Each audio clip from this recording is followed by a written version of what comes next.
Você sabe a diferença entre hormônios peptídeos, hormônios esteroides e hormônios derivados de aminoácidos? Oh, that's easy, man. Na aula de hoje nós vamos falar sobre a definição desses hormônios, bem como síntese, armazenamento e mecanismos de ação de cada um desses hormônios. Então, se você se interessou pelo tema, já busca o seu café, se inscreve no canal, deixa o seu like e é só esperar a vinheta. I have you.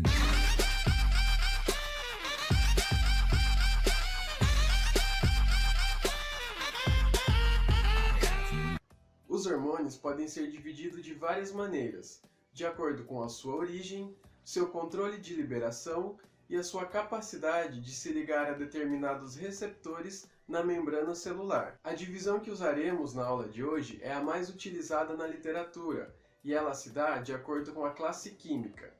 E nós temos três classes químicas de hormônios: os hormônios peptídeos, os hormônios esteroides e os hormônios derivados de aminoácidos. E nós iremos falar da síntese, armazenamento, liberação e mecanismos de ação de cada uma dessas classes de hormônios. A maioria dos hormônios são peptídeos ou proteínas, como a ocitocina, o ADH, a insulina e o glucagon. Eles são compostos de aminoácidos unidos. Então vamos dar uma olhadinha neles, ver como funciona a síntese, o armazenamento e a liberação dos hormônios peptídeos. A síntese e o empacotamento dos hormônios peptídeos é feita em vesículas secretoras, assim como na síntese de outras proteínas. O peptídeo inicial proveniente do ribossomo é uma proteína grande e inativa, que é chamada de pré-pro-hormônio.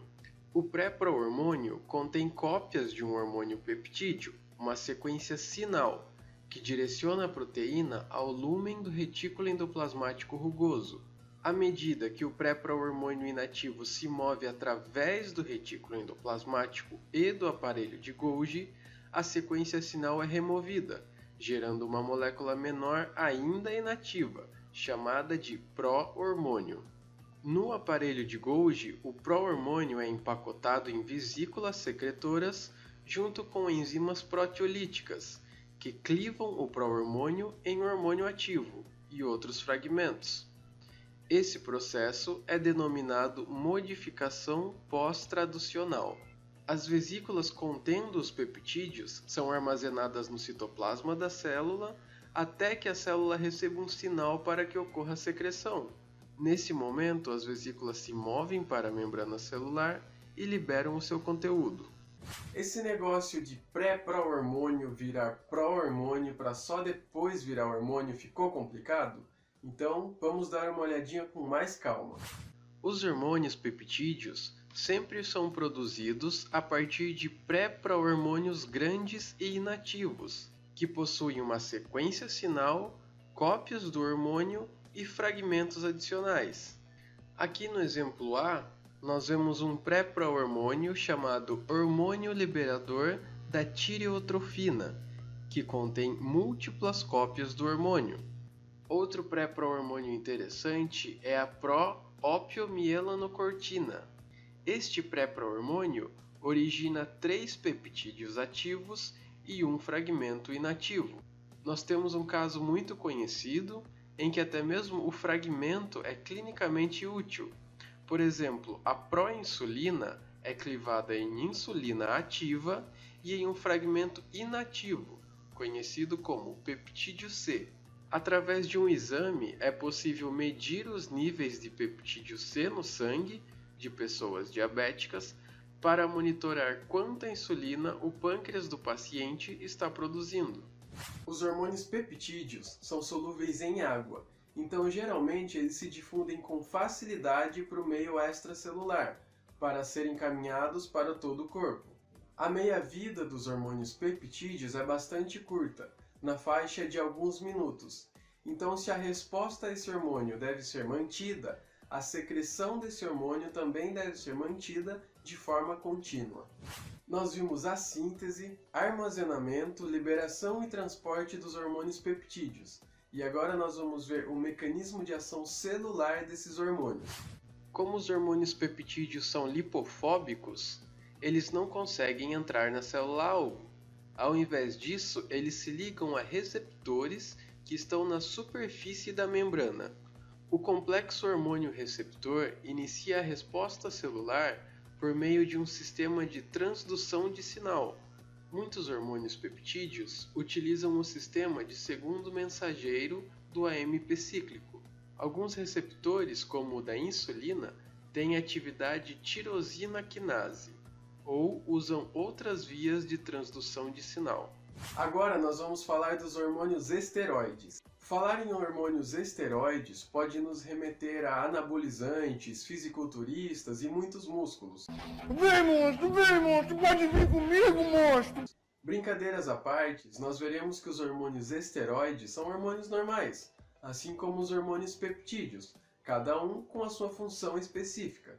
Claro que algumas pessoas acabam fazendo um uso um tanto quanto exagerado desses hormônios esteroides, e se você quiser uma aula específica sobre isso, comenta aqui embaixo. Assim como nós vimos os mecanismos dos hormônios peptídeos, nós vamos ver agora dos hormônios esteroides. Os hormônios esteroides possuem uma estrutura química muito parecida, pois todos são derivados do colesterol.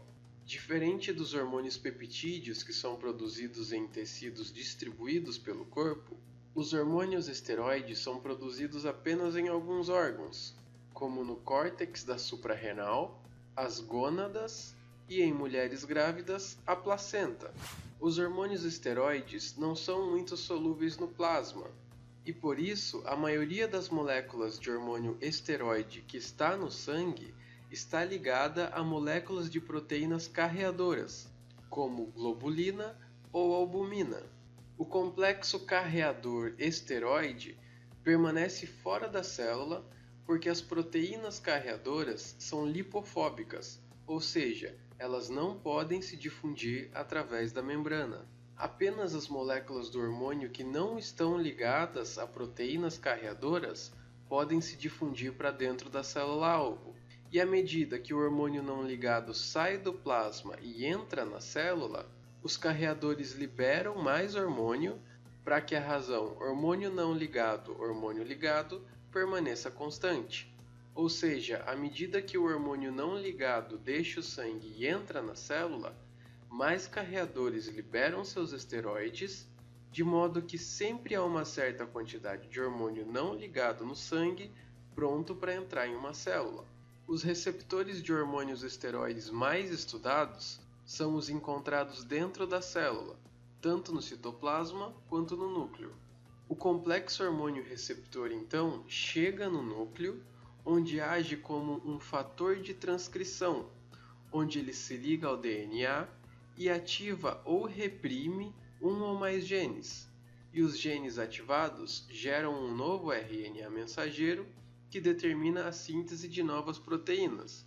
Quando os hormônios esteroides ativam genes para a produção de novas proteínas, normalmente existe um intervalo de tempo entre a ligação do hormônio receptor e o primeiro efeito biológico observável.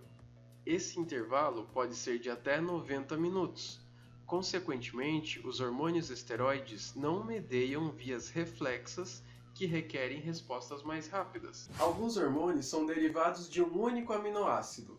Eles são pequenas moléculas produzidas a partir da tirosina, que são divididos em dois grupos, as catecolaminas e os hormônios da tireoide, que apesar de terem o mesmo precursor, são bem diferentes entre si. A síntese, armazenamento ou mecanismos de ação desses hormônios são bem parecidos com os hormônios peptídeos ou esteroides. Então vamos ver uma tabela que resume toda a aula de hoje. Aqui então nós estamos vendo como funciona a síntese, liberação, transporte, localização do receptor, resposta à ligação do ligante ao receptor, resposta geral e alguns exemplos, tanto dos hormônios peptídeos, dos hormônios esteroides e dos derivados da tirosina, como as catecolaminas e o hormônio da tireoide. Nós vemos então que os hormônios esteroides são os únicos que são sintetizados de acordo com a demanda. Todos os outros possuem uma síntese prévia e ficam armazenados em vesículas secretórias. Já na forma de liberação da célula secretora, as catecolaminas funcionam como os hormônios peptídeos e o hormônio da tireoide como os hormônios esteroides. Ou seja, o seu transporte no sangue e a sua meia-vida também são parecidos. A localização do receptor também é parecida, porém nos hormônios esteroides, a localização além do núcleo também se dá no citoplasma e em alguns receptores da membrana. Aqui vemos outra semelhança entre catecolaminas e hormônios peptídeos e hormônio da tireoide e hormônios esteroides, onde a resposta à ligação do ligante ao receptor é através de ativação do sistema de segundos mensageiros, nos hormônios peptídeos e catecolaminas, e ativação de genes, em hormônios esteroides e hormônio da tireoide, bem como a resposta geral, onde hormônios peptídeos e catecolaminas modificam as proteínas existentes, e os hormônios esteroides e hormônios da tireoide induzem a síntese de novas proteínas. E aqui por último, alguns exemplos para ficar mais claro. Exemplos de hormônios peptídeos: insulina, hormônio da paratireoide. Exemplos de hormônios esteroides: estrogênio, androgênios e cortisol. De catecolaminas: adrenalina e noradrenalina. E o hormônio da tireoide, a tiroxina. Se você gostou do vídeo e ainda não é inscrito, não esquece de se inscrever e de deixar o seu like.